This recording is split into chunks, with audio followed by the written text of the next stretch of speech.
కథా కార్యక్రమానికి పునఃస్వాగతం. ప్రేక్షకులందరికీ ముందరిగా శుభాభివందనాలు తెలియజేస్తూ ఈ రోజున ఒక చిన్న కథను వినడానికి ప్రయత్నించేద్దాం. సమాజంలో అనేక రకాలైనటువంటి జీవులు తర్వాత ఆఖరణ మనకు వచ్చినటువంటిది మానవ జన్మ. ఇటువంటి మానవ జన్మలో అనేక రకాలైనటువంటి పుణ్యాలు చేస్తేనే మన మానవ జన్మ మనకి లభించింది. ఇందులోనే మనం చివరిలో ఉండేటువంటి ముక్తికి మార్గం మోక్షం. ఆ మోక్షం కూడా కావాలనుకుంటేనే మానవ జన్మ ముఖ్యమవుతుంది. ఎందువల్లంటే భగవంతుడు మాటలు చేతలతోటి మనకి శరీరాన్ని ఇవ్వడం జరిగింది. దాన్ని సద్వినియోగం చేసుకోలేకపోతే ఎంతటి ప్రమాదంలోకి మనం పడతామో ఒక చిన్న కథ ద్వారా మనం తెలుసుకోవడానికి ప్రయత్నించాం. అనగనగా ఒక ఊరిలో ఒక సాధువు గారు ఉండేవారు. ఆయన మహా తపస్వి. అనేక రకాలైనటువంటి భగవంతుడిని ధ్యానం చేస్తూ భగవంతుడిని ముక్తి కావాలనేటువంటి మోక్షం కావాలనే కోరికలతో తపస్సు చేసుకుంటూ ఉండేవాడు. ఈయన యొక్క శక్తికి మించి ఆ భగవంతుడు కూడా అనుగ్రహించి ఒక రోజున వచ్చి చెప్పాడు, నాయన నీకు సంతానం లేదు కాబట్టి మోక్షానికి నువ్వు అర్హుడు కావు, తొందరగా సంతానాన్ని కని మోక్షానికి ప్రయత్నం చెయ్యి అని చెప్పాడు.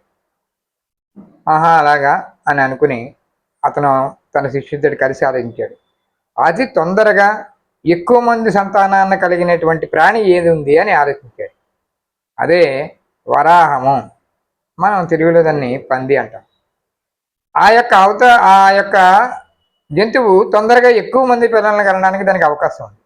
అంచేత అతనికి పరకాయ ప్రవేశం అనేటువంటి ఒక విద్య వచ్చు. ఆ పరకాయ ప్రవేశం అనేటువంటి విద్య ద్వారా పరకాయం ప్రవేశించిన తర్వాత ఒక వరాహంలోకి అతని శరీరాన్ని పెడుతూ తన శిష్యుని కాకేసి అడిగాడు, నాయన మళ్ళీ నేను తిరిగి వచ్చేస్తాను, తిరిగి వచ్చేంత వరకు నా శరీరాన్ని చాలా కాపలా కాస్తూ ఉండాలి అని చెప్పాడు. అయ్యా గురువుగారు అలాగేనండి అని చెప్పాడు. శిష్యుడేమో ఆ శరీరాన్ని ఒక చోట విడిచి ఈ వరాహం యొక్క రూపంలోకి చేరుకున్నాడు. కొంతకాలం అయిన తర్వాత ఈ వరాహ సాధువు అనే మనం పిలుచుకుందాం ఇతన్ని. ఈ వరాహ సాధువు ఒక ఆడవరాహాన్ని సంభోగించి పిల్లల్ని కన్నాడు. ఇంచుమించు ఒక 10-15 మంది పిల్లలు కనడంతో చాలా ఆనందం కలిగింది ఇతనికి. వెంటనే ఆ రూపంలోనే ఆ పిల్లలతోటి ఆటలాడుకుంటూ ముచ్చట్లాడుకుంటూ ఉన్నాడు. ఈ లోపల శిష్యుడు వచ్చాడు. అయ్యా చాలా కాలం అయిపోయింది, మీకు సంతానం కలిగింది కదా, ఇంకా మీరు మళ్ళీ మీ పరకాయ ప్రవేశం చేసి మీ సాధు జన్మలోకి వచ్చేయండి అని చెప్పాడు. నాయన అలాగంటే వీటి ఇప్పుడే చూడు, ఈ పంది చూడు, ఎర్రటి పంది ఎంత ముద్దొస్తుందో చూడు, ఈ నల్లటి పిల్లలు దాని మూతి చూస్తుంటే ఆనందంగా ఉంది. ఇటువంటి పిల్లలు పెరగాలి, వాళ్ళకి పెళ్ళిళ్ళు చేయాలి, లేకపోతే వాళ్ళకి కూడా సంతానం కలగాలి, అప్పటి వరకు కొద్దిగా నాకు అవకాశం ఇవ్వయ్యా అని అన్నాడు. సరే గురువుగారు మీ ఇష్టం అని చెప్పి అన్నాడు. వెళ్ళిపోయాడు. అలా కొద్దికాలం గడిచింది.